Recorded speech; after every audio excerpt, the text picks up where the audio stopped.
जिनके चरणों में अनंत ज्ञान, प्रेम, आनंद और शांति का सागर लहरा रहा है, जिनकी कृपा के सागर की एक बूंद से ही समस्त ब्रह्मांड को अखंड मुक्ति का उपहार मिला है, जिनके हृदय से प्रवाहित होने वाली तारतम वाणी की अमृत धारा समस्त विश्व को अपने आंचल में समेट लेने वाली है, जिनको अपने हृदय मंदिर में बसा लेने पर एकरूपता का मधुर एहसास होता है, उस प्राणेश्वर, प्राण प्रियतम, प्राण वल्लभ, प्राण जीवन, प्राणनाथ के चरणों में हमारा सर्वस्व समर्पण है।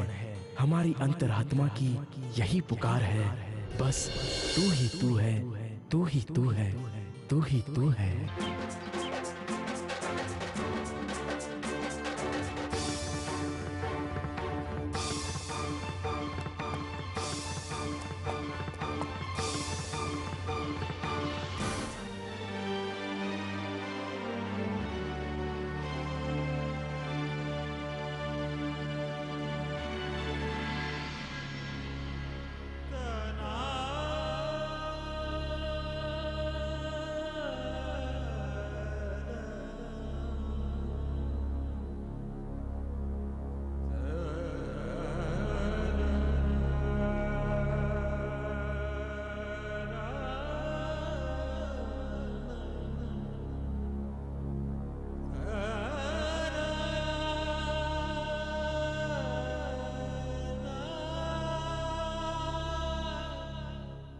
आज मुझे ये क्या देखना पड़ रहा है? हंसती खिलखिलाती पद्मावती पुरी में चारों ओर इस प्रकार की भयानक स्तब्धता क्यों दिखाई पड़ रही है? आज तो ऐसा लग रहा है कि धरती रो रही है, आकाश रो रहा है, सभी दिशाओं से क्रंदन का आभास हो रहा है।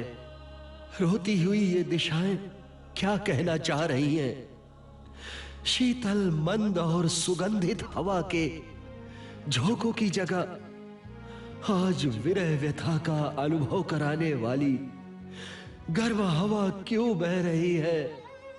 क्यों बह रही है?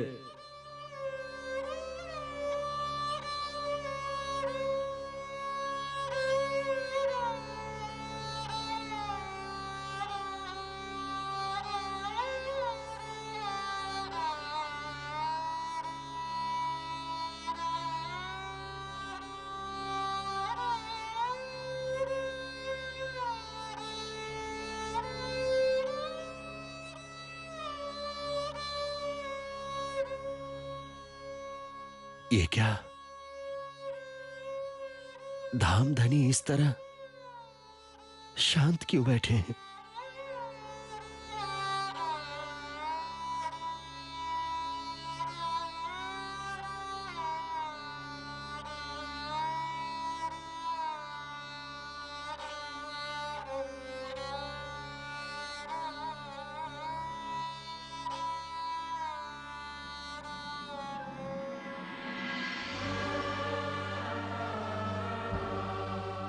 प्रणाम धामधनी। प्राणेश्वर, देखिए, आपसे मिलने आपका छत्ता आया है।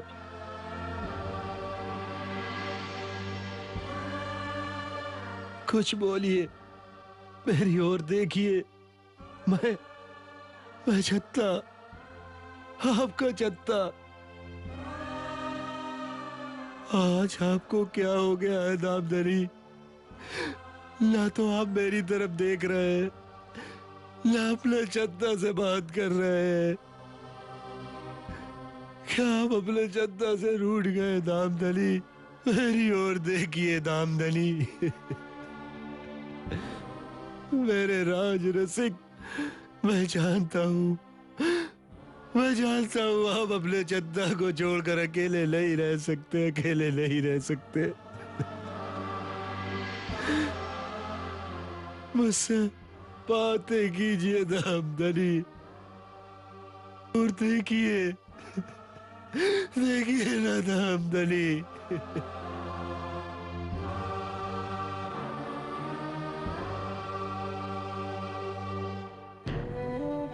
ठीक है, आप मेरी ओर नहीं देखेंगे ना, मुझसे बात नहीं करेंगे ना? ठीक है, आपकी दी हुई जिस तलवार ने यमलों का रक्तपान किया है, ये तलवार मेरे भी प्राण ले सकती है।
छत्ता, क्या तुमने मेरे शरीर को ही प्राणनाथ समझ रखा है?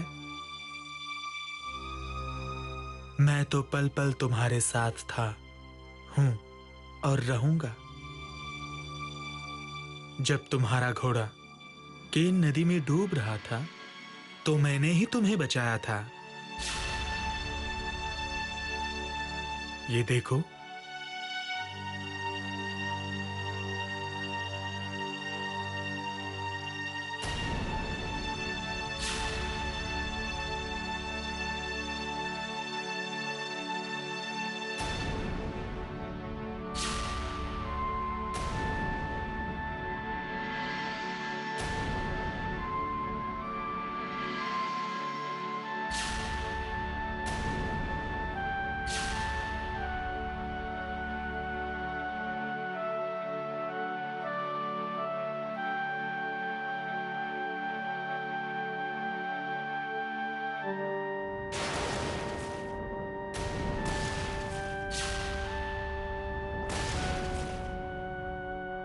छत्ता, मैं तुमसे एक पल के लिए भी अलग नहीं हूं। श्री मुखवाणी को मेरा ज्ञानमय कलेवर मानना और सुंदर सात के हृदय में मेरी ही छवि देखना। सुंदर सात की सेवा एवं जागने कार्य का उत्तरदायित्व मैं तुम्हें सौंपता हूं। अब मैं गुम्मट जी के तहखाने में झूले के सिंहासन पर विराजमान होना चाहता हूं। वहां पर मैं तुमसे प्रत्यक्ष रूप से भी बातें करता रहूंगा। जब तक सभी आत्माओं की जागनी नहीं हो जाती, तब तक मैं परम धाम नहीं जा सकता। प्रिय छत्ता, अब तुम मुझे गुम्मट जी के तहखाने में ले चलो। मैं अब समाधि में बैठना चाहता हूं। हे प्राणेश्वर, मेरी एक छोटी सी इच्छा है। मैं आपको परम धाम के समान साज श्रृंगार करा के तहखाने में ले जाना चाहता हूं। आप ये मेरी इच्छा पूर्ण करेंगे ना?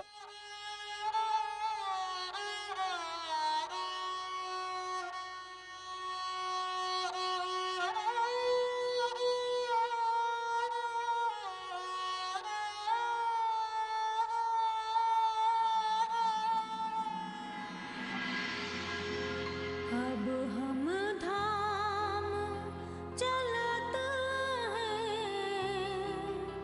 तुम हो जो सभी होशियार। एक खिन की विलम न कीजिए, जाए घरों करे करार।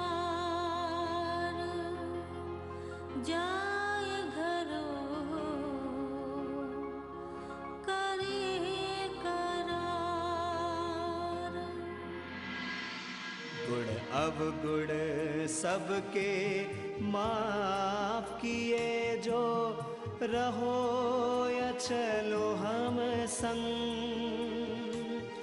हम पीछे फिर ना देखही पियूं सो करे रस रंग।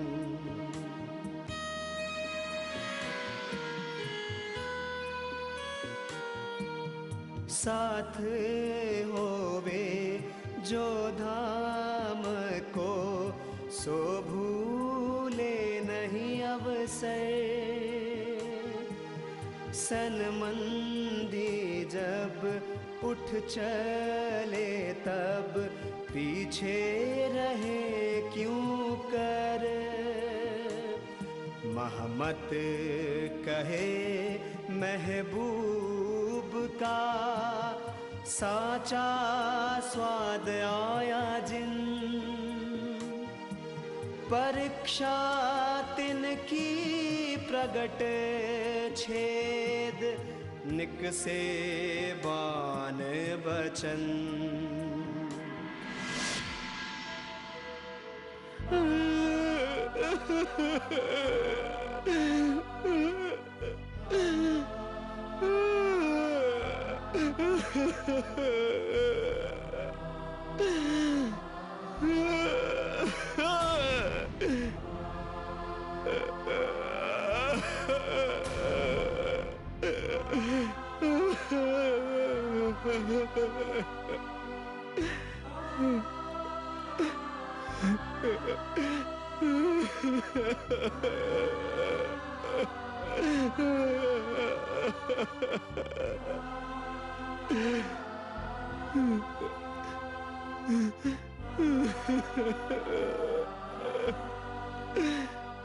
मेरे इस शरीर को धिक्कार है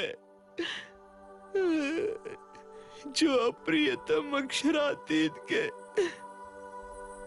अंतर ध्यान होने के बाद भी संसार में बना हुआ है।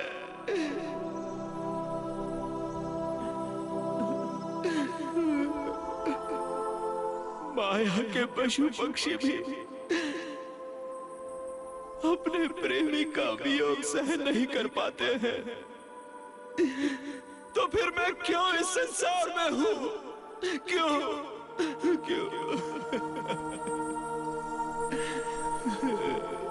क्यों?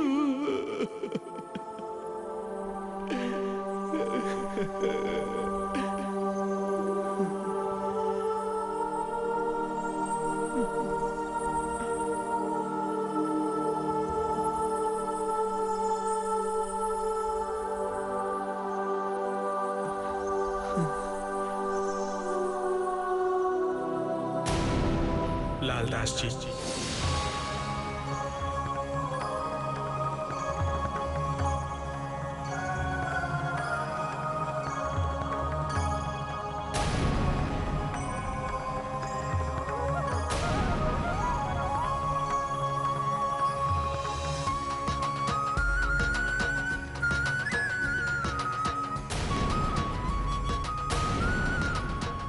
लालदास जी, मैंने आपके शरीर को एक विशेष सेवा के लिए जीवित रखा है।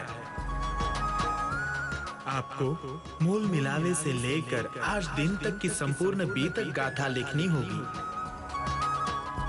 अब आप इस सेवा को प्रारंभ कर दो। हे धामधनी, बीतक लिखने के लिए मेरे मस्तिष्क और मेरे हाथों में कोई ताकत नहीं रह गई है। अब मैं इस संसार में आपके बिना एक पल भी नहीं रह सकता हूं, एक पल के लिए भी नहीं। लालदास जी, आपका शरीर निमित्त मात्र है। मैं स्वयं आपके धाम हृदय में विराजमान होकर बीतक लिखवाऊंगा। मैं पल पल आपके साथ हूं।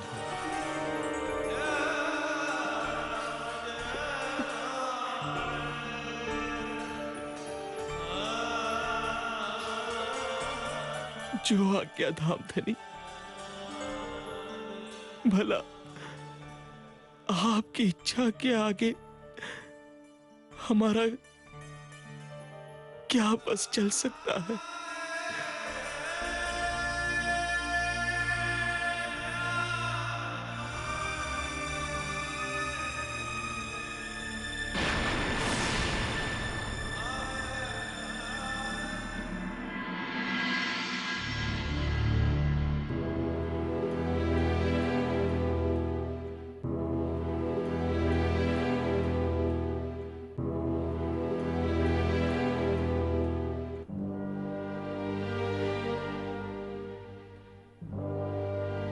श्रावण मास की पंचमी के दिन श्री जी गुम्मट जी के तहखाने पर स्थित झूले पर विराजमान हुए थे।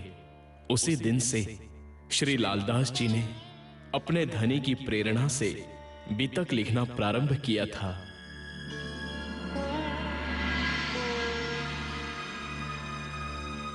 अब कहूं फेर के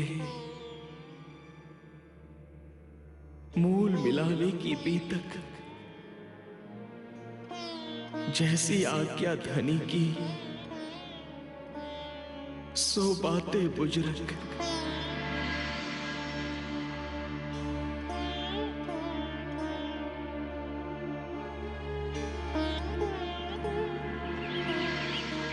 इन वाणी की बरकतें सब दफे होत बलाए, सदा शैतान का पुत्र मीने बैठ न सके ताए।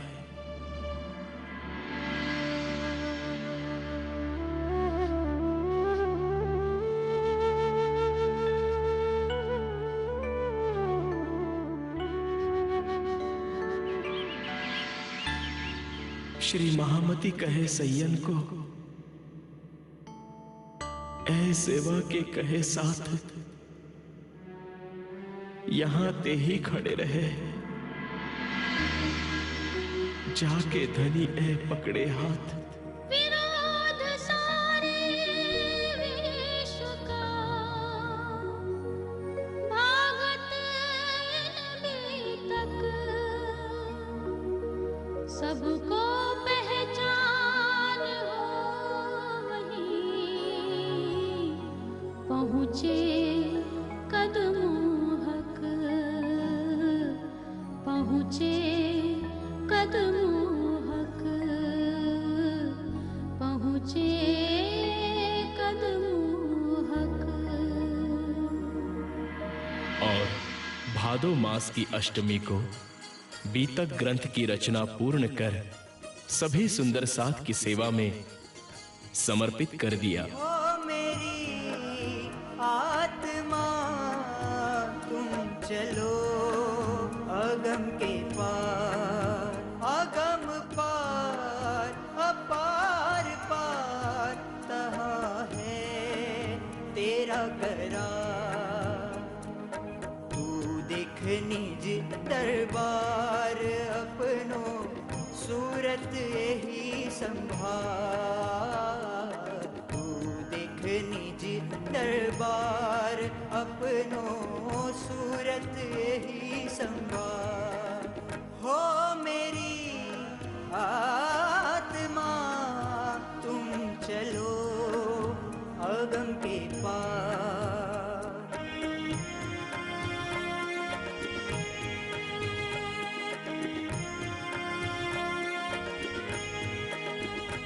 तू कहाँ देखे इन खेल में, ये तो पड़ो है सब प्रतिबिंब। प्रपंच पांचों तत्व मिल, सब खेलत सूरत के संग। तुम चलो अगम के पार, तहाँ है तेरा करार।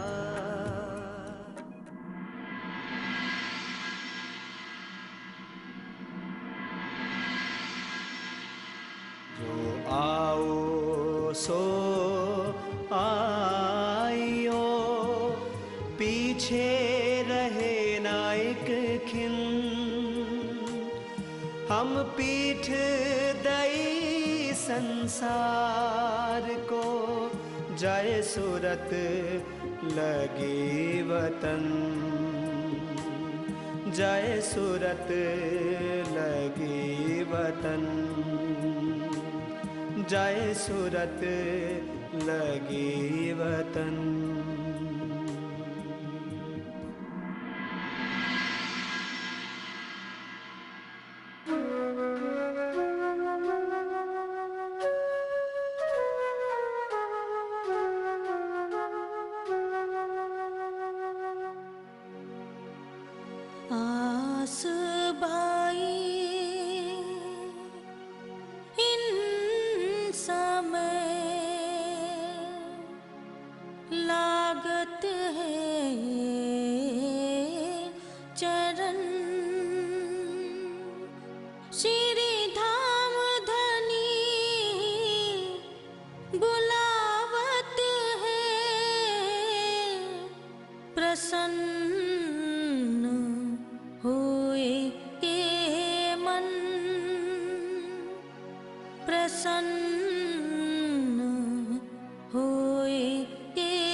फिर उनकी आत्मा आसबाई अपने प्राण प्रियतम अक्षरातीत के चरणों में पहुंच गई।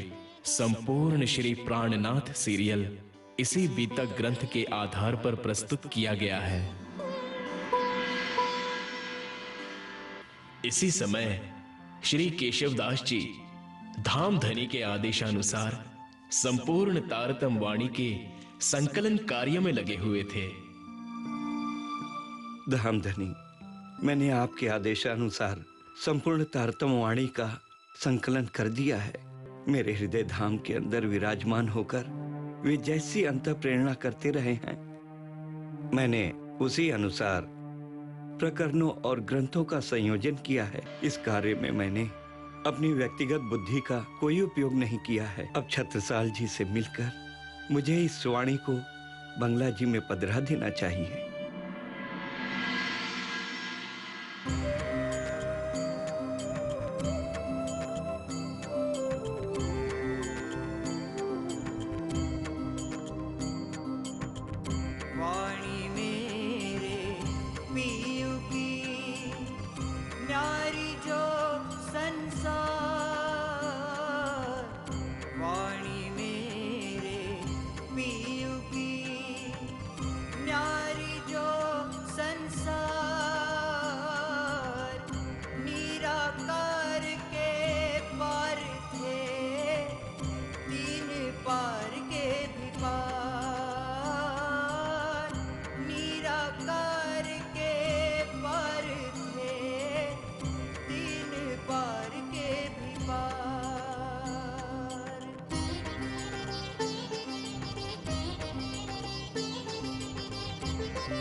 या वाणी के कारणे कहीं करे तपसन,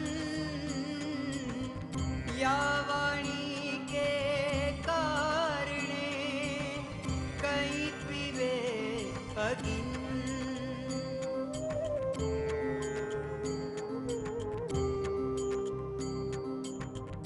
इन वाणी के सुनते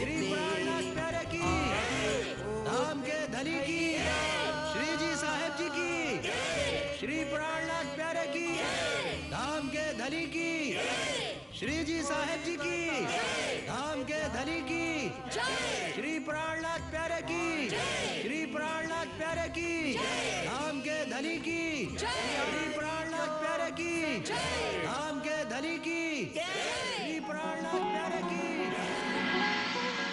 श्री जी के प्रकटन दिवस आसो सुदी 14 को श्रीमुखवाणी बंगला जी के सिंहासन पर बहुत ही धूमधाम से पधरा दी जाती है। इस प्रकार विश्व को श्री प्राणनाथ जी की दिव्य वाणी श्री कुलजम स्वरूप के रूप में भेंट मिलती है।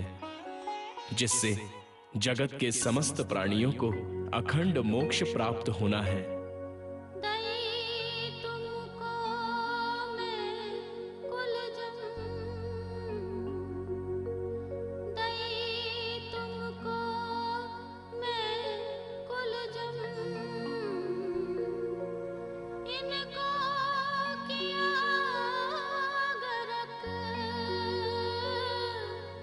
पढ़ो मेरे वचन को, पढ़ो मेरे वचन को, भागे सारे सक, भागे सारे सक, भागे सारे सक। धामधनी, आपके आदेश को शिरोधार्य करते हुए मैंने संपूर्ण तारतमवाणी का संकलन कर दिया है। अब मुझसे सहन नहीं होता कि मैं आपसे एक पल के लिए भी अलग रहूं।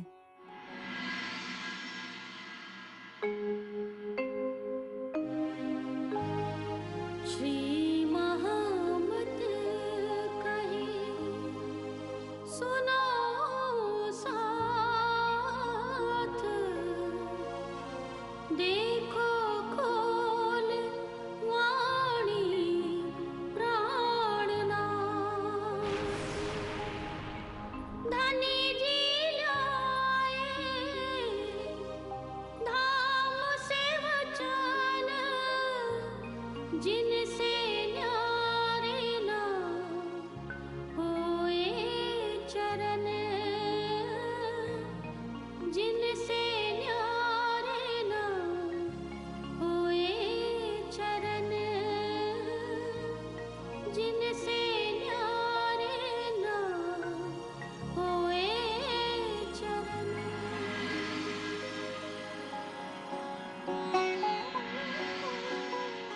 इसी के साथ केशवदास जी की आत्मा भी अपना नश्वर देह त्याग कर धनी के चरणों में पहुंच जाती है।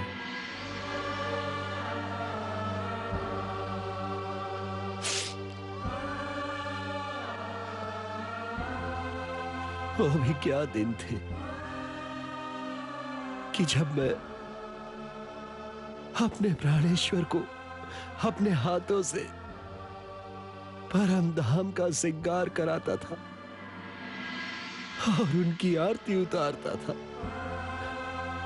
मेरी खुशी के लिए धामधनी ने बिजावर में रासलीला का भी दर्शन कराया था। मुझे प्रतिदिन कम से कम 6 प्रहर तक उनकी सेवा करने का सौभाग्य प्राप्त होता था, किंतु अब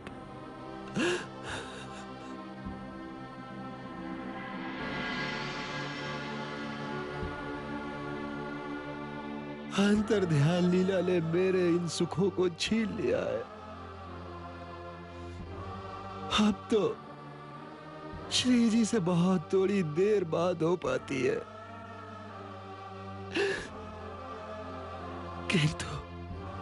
किंतु वो भी मेरे लिए डूबते को तिनके का सहारा ही है। अब श्री जी के दर्शन के लिए मुझे चलना चाहिए, अन्यथा मैं अपने आप को संभाल नहीं पाऊंगा, नहीं संभाल पाऊंगा।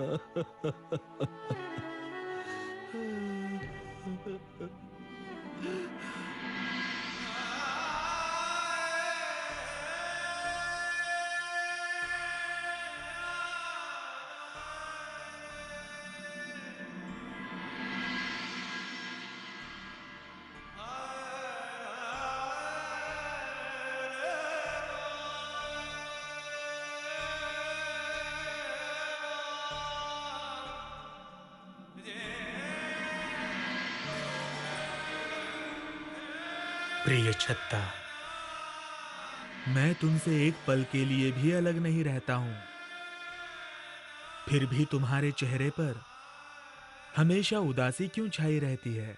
धामधनी, 10 सालों तक जो ब्रह्मलीला का सुख आपने हमें दिया है, अब वो सुख तो हमें प्राप्त नहीं हो पा रहा है। छत्ता, चितवनी में डूब जाने पर तुम्हें अपने धाम हृदय में वो सारी लीला दिखाई देगी। अंतर्ध्यान होना तो एक लीला मात्र है। मैं किसी भी आत्मा से ना कभी अलग हुआ हूं, ना कभी होऊंगा। प्राणनाथ जी, मेरी पुत्री का विवाह नहीं हो पा रहा है। कृपया आप मेरे कष्ट दूर करें।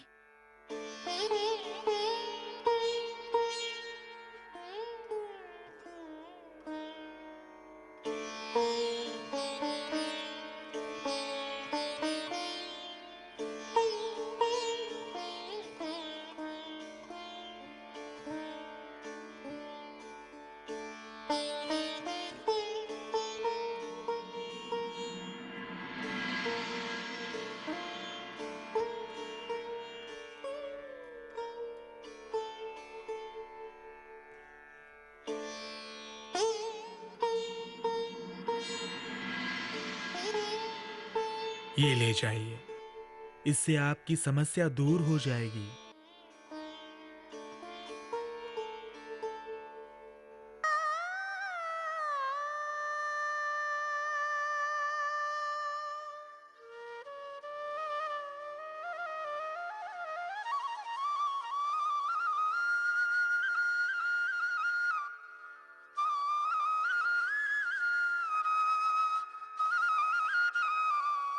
प्रिय छत्ता, ये बेचारे मनुष्य अज्ञानवश अनेकानेक दुखों से पीड़ित होते रहते हैं और आत्मिक आनंद से वंचित रहते हैं।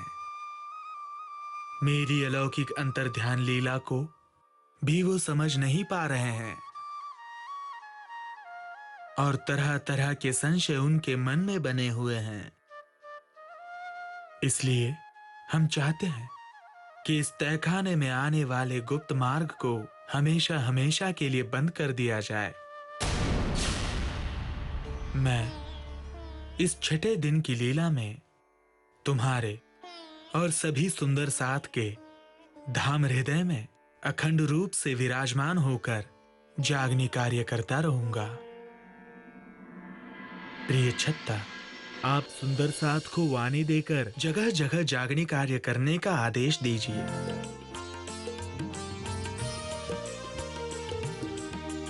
अब हुक्मे द्वारा खोलिया, लिया अपने हाथ हुक्म। अब हुक्मे द्वारा खोलिया, लिया अपने हाथ हुक्म। दिल मोमिन के आए के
गुम्मट जी के तहखाने में झूले पर विराजमान श्री जी के तन की गहन समाधि की अवस्था है।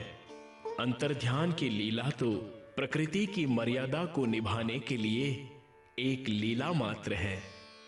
श्री जी अपने पंच भौतिक तन से आज भी पूर्ववत विराजमान है। वे इसी स्वरूप से छत्रसाल जी को 1 वर्ष तक दर्शन देते रहे।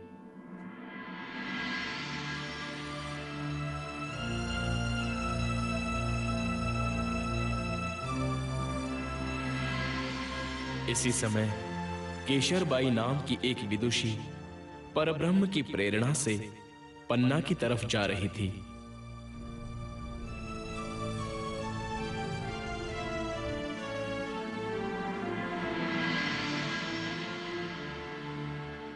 महाराज, आज मैं आपके सानिध्य में आकर धन्य धन्य हो गई।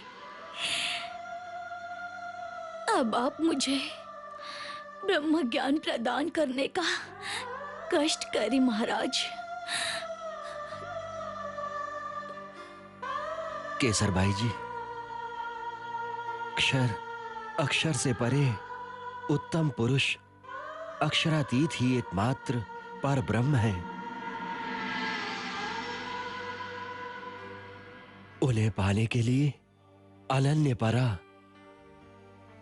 प्रेम लक्षणा भक्ति की आवश्यकता होती है। बाह्य कर्मकांडों और शुष्क साधनाओं के बल पर उनको पाया नहीं जा सकता।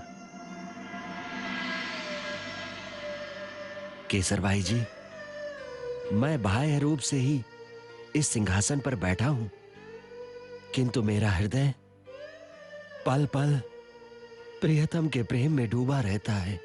महाराज, अब मेरे लिए क्या आदेश है? विराजिए।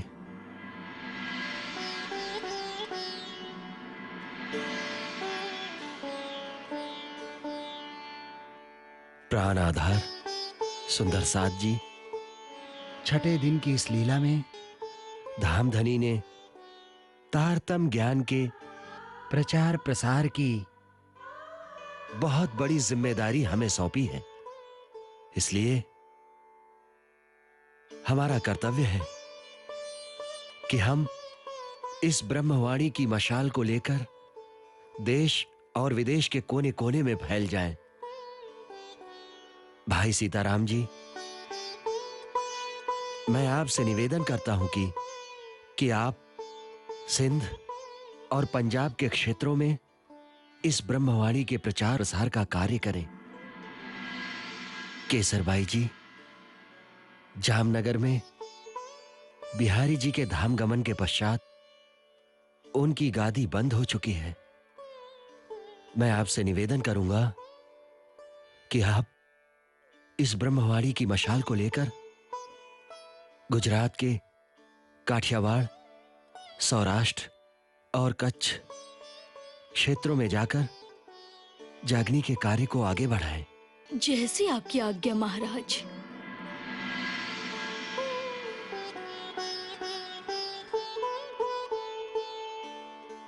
भीम भाई, आप कहां जाना चाहेंगे? मैं राजस्थान की ओर जाना चाहता हूं। अवश्य। मैं सूरत क्षेत्र में जाना चाहता हूं। अवश्य। भाई चेतन दास जी, मैं आपसे निवेदन करूंगा कि आप बिहार, बंगाल, आसाम व नेपाल के क्षेत्र में जाकर तारतम वाणी का प्रचार प्रसार करेंगे। मुकुंदास जी, आप उदयपुर चले जाइए। मेरी धामधनी से यह प्रार्थना है कि आप सभी ब्रह्म मुनियों को इतना आत्मिक बल प्रदान करें कि आप सब जागनी कार्य को उचित रूप से संपादित कर सकें।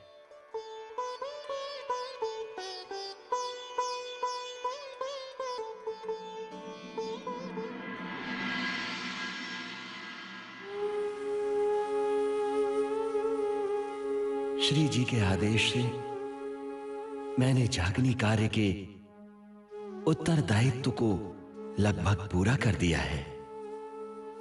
अब मुझे चितवनी में डूबकर प्रियतम के प्रेम और आनंद में पल पल खोए रहना होगा।